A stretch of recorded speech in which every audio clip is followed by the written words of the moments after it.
মোমেন সাহেব ও নার্গিসের এক ছেলে এক মেয়ে। মোমেন সাহেব ও নার্গিস দুজনেই ডিভোর্স চায়। তারা আলাদা হয়ে যাবে, সংসার করবে না। পরামর্শের জন্য গেলেন একজন অ্যাডভোকেটের কাছে। উকিল সাহেব ওদের অনেক বুঝালেন, কে শুনে কার কথা, আলাদা হবেই। উকিল সাহেব সব কাগজপত্র রেডি করে দিলেন, কাগজে সিগনেচার করে আলাদা হয়ে গেলেন। উকিল সাহেব এবার বললেন, আচ্ছা তোমাদের তো এক ছেলে এক মেয়ে। নার্গিস বলল, হ্যাঁ। উকিল সাহেব বললেন, ছেলে কে নিবে আর মেয়ে কে নিবে? নার্গিস বলল, আমি মেয়ে নিয়ে কি করব, আমার ছেলে দরকার। মোমিন সাহেব বললেন, আমিও ছেলেকে নিব, মেয়ে নেব না। দুজনের কথা শুনে উকিল সাহেব বললেন, তোমরা দুজনের কেউ যখন মেয়েটিকে নিতে চাইছো না, তাহলে মেয়েটি আমি কোনো এতিমখানায় দিয়ে আসি। এই কথা বলার পর বাচ্চা মেয়ে অনেক কান্নাকাটি করল এবং বলল, আমাকে ছেড়ে যেও না মা, আমি তোমাদের ছাড়া থাকতে পারি না। পাষাণ মা ও বাবার মন একটুও কাঁদল না, মেয়েটিকে রেখে চলে গেলেন। এদিকে রেজাউল সাহেবের সুখী পরিবার, তাদের কোনো ছেলে মেয়ে নেই, তাই তারা সিদ্ধান্ত নিল কোনো এতিমখানা থেকে একটা ছেলে বা মেয়ে দত্তক নেবেন। কিছুদিন পর রেজাউল সাহেব ওই এতিমখানা গেলেন।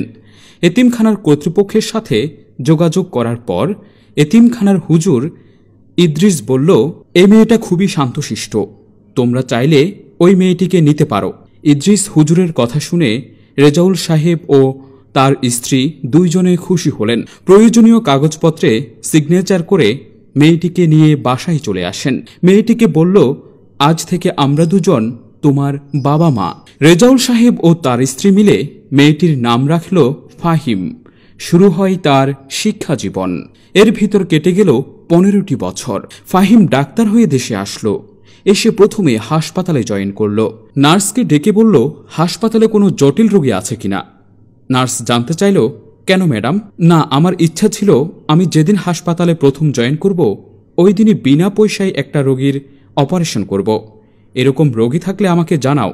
নার্স বলল, ম্যাডাম দীর্ঘদিন ধরে হাসপাতালে ভর্তি আছে একটা মহিলা, মনে হয় কোনো আত্মীয় স্বজন নেই, কোনো ওয়ারিশ নেই, কিছু জিজ্ঞেস করলেও কথা বলে না, শুধু তাকিয়ে থাকে, মুখটা শুকিয়ে মলিন হয়ে গেছে। আপনি যদি পারেন ওই মহিলার অপারেশনটা করেন। ফাহিম বলল, রিপোর্টগুলো কই, অসুখটা কি? নার্স বলল, ম্যাডাম জরায়ুর ক্যান্সার। ফাহিম বলল, চলো দেখে আসি। কেবিনের কাছে যেতে দেখল ওই মহিলাটি কেউ নয়, তার মা এক কোনায় শুয়ে আছে।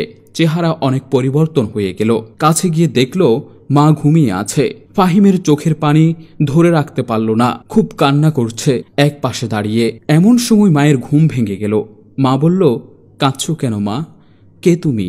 ফাহিম বুঝতে পারল মনে হয় আমাকে চিনতে পারে নাই। জিজ্ঞেস করল, মা বাড়িতে আর কেউ নাই?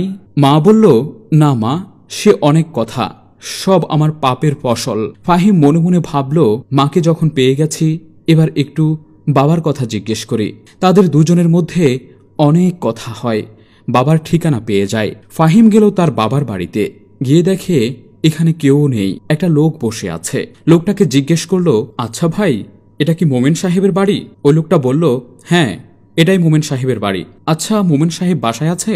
না, বাসায় নাই। কোথায়? মোমেন সাহেব বড় বুড়ো হয়ে গেছে, শুধু শুধু একটা ঘর নোংরা করছে, তাই আমি তাকে বৃদ্ধাশ্রমে রেখে আসলাম। কি বলেন? ফাহিমের চোখের পানি টলমল করছে। জিজ্ঞেস করলো, আপনি উনার কি আত্মীয় হন? ওই লোকটা বলল, আমি উনার ছেলে রাতুল। ফাহিম বলল, আচ্ছা উনার কি 2 সংসার ছিল? লোকটা বলল, হ্যাঁ। ফাহিম বলল, আমি কি এই বিষয়ে কিছু জানতে পারি? লোকটা বলল, অবশ্যই। তাহলে বলুন। আমি যখন ছোট ছিলাম আমার একটা ছোট বোন ছিল, তখন আমার মার সাথে ডিভোর্স হয়। কিছুদিন পরে আরেকটা বিয়ে করলো। ওই মহিলাকে কাছে পেয়ে বাবা আমার উপর খুব নির্যাতন চালায়। হঠাৎ মহিলাটি রোড অ্যাক্সিডেন্টে মারা যায়। এই সব কথা শুনতে শুনতে ফাহিমের চোখে পানি চলে আসলো। ফাহিম জিজ্ঞেস করল, বৃদ্ধাশ্রমের ঠিকানাটা আমাকে দেন। এদিকে মোমেন সাহেব বৃদ্ধাশ্রম থেকে বের হয়ে রাস্তায় শুয়ে আছেন।